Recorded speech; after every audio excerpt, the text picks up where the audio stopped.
If you want your video to go from this to this, keep watching this video. Hello everyone, my name is Rasha, and today I'm going to share with you some tips and tricks on how to achieve professional video lighting with limited light sources, as well as lighting using our very own natural sun. For this shot here, we are using the 3-point lighting structure. So to my right here, I have my key light at a 45-degree angle, a little bit closer to me than the other light that's on my left side, that's also at a 45-degree angle, but put a little farther away, and it's acting as a fill light.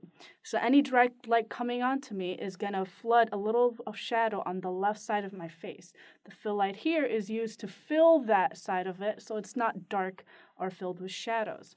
The third light that I have set up is my backlight, and it just acts as a hair light and an edge light just to give a little bit of dimension between my background and me. I also have some small RGB type lights set behind me, a little bit just for ambiance. This type of lighting setup is mainly used in interviews and in some camera filming setups like for YouTube. Now, if you don't have any type of lighting kit, either on the low or high end, you can always get an inexpensive ring light just like this.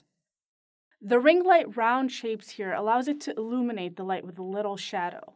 This makes it for a simple and easy lighting setup that can be used for YouTube videos, as well as Zoom and other online video casting platforms.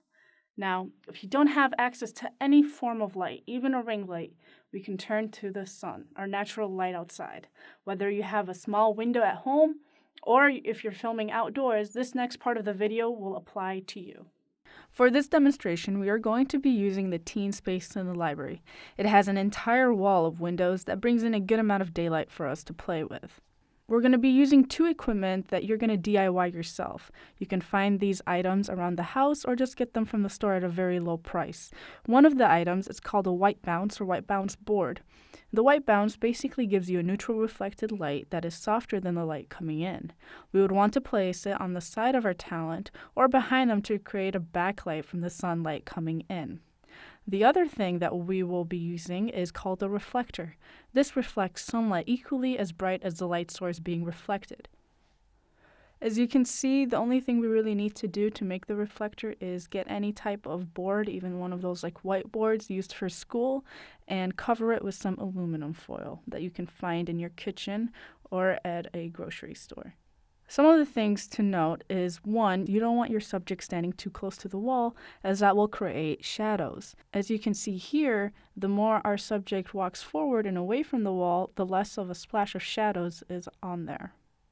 Another thing is, never have the light behind you or you will be dark like a silhouette. As you can see here, I have both our subjects standing in front of our window, facing against the sunlight, creating a silhouette on them so they're dark and we can't really see them. Lighting only one side of the face will darken the other side. It doesn't look that good.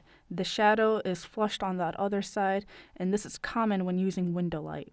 Reflectors are your friend since light comes in from one angle. A whiteboard or reflector will even out the light on the other side of your subject as to not have one side be darker than the other. So now I had one of my subjects a little bit at an angle, and you can see on his left side of his mask, it's a bit darker than the right side. That right side is exposed to the sunlight, and that is why it's a little bit brighter. So to even the distribution of light on his face, I first held up a whiteboard, which you can see reflects a little bit smoother, but it's not enough sunlight coming in for it to actually even out his entire face. So we turn to our reflector, the one that we made with the aluminum foil. And as you can see here, once I situate it at the proper position and bent it a little bit, and now we have the light coming in from the window, bouncing off our reflector onto his darker side of the face, evening out the light. It looks like we used some studio lights to do this, but in fact, we only used our reflector.